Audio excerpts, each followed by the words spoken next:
دوستو کووڈ-19 ایک خوف زدہ کرنے والی بیماری ہے، اور جب کوئی شخص اس میں مبتلا ہوتا ہے، اس انفیکشن کا شکار ہوتا ہے، تو وہ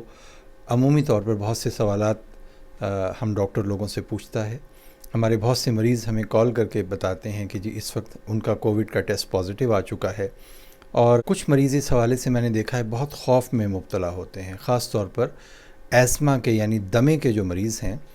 جو ہمارے کلینکس میں نارملی آ کر ہمیں چیک کرواتے ہیں، لیکن اس وقت اگر وہ یا ان کا کوئی عزیز جو دمے کا مریض ہے اگر کووڈ کا شکار ہو جائے تو وہ زیادہ خوف میں مبتلا ہو جاتے ہیں، اور ہم سے یہ سوال کرتے ہیں کہ ڈاکٹر صاحب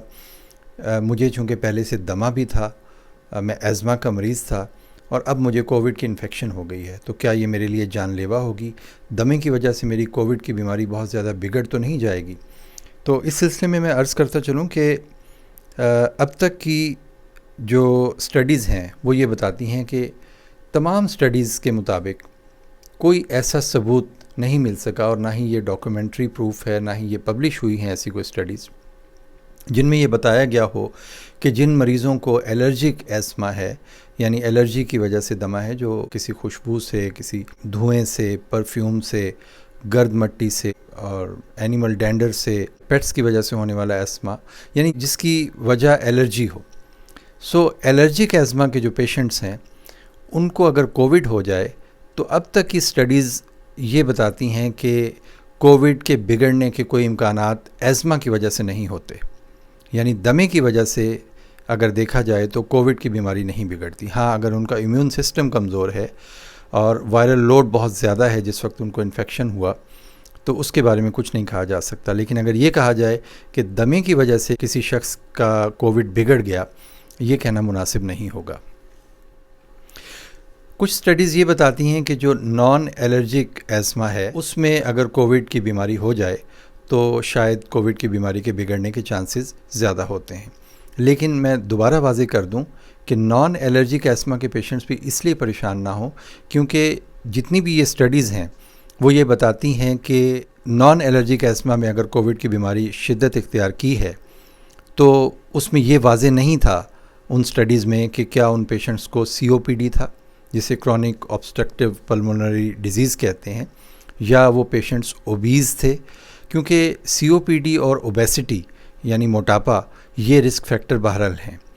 لیکن ان سٹڈیز میں یہ کہیں واضح نہیں تھا کہ ایزما کے وہ پیشنٹس جو نان الرجک ایزما کے پیشنٹس ہیں اگر ان میں کووڈ کی بیماری بڑھ گئی ہے تو ان میں COPD یا اوبیسٹی تو نہیں تھی ساتھ۔ کہنے کا مقصد یہ ہے کہ خوفزدہ ہونے کی ضرورت نہیں ہے، کووڈ کی بیماری میں مبتلا ہونے کے بعد اس کا مقابلہ کرنا ضروری ہے ہمت اور حوصلے سے۔ تو مریضوں کو چاہیے جن کو الرجک ایسما ہے وہ اپنی معمول کی دوائیں لیتے رہیں اور اس خوف کو دل سے نکال دیں، کیونکہ اگر آپ یہ سوچتے رہے کہ آپ کو ایسما ہے، آپ کو دمے کی تکلیف ہے اور کووڈ آپ کے لیے جان لیوا ثابت ہو سکتا ہے، تو یہ آپ کی ول پاور کے لیے اچھا نہیں ہوگا۔ اس لیے اس خوف کو اپنے اوپر طاری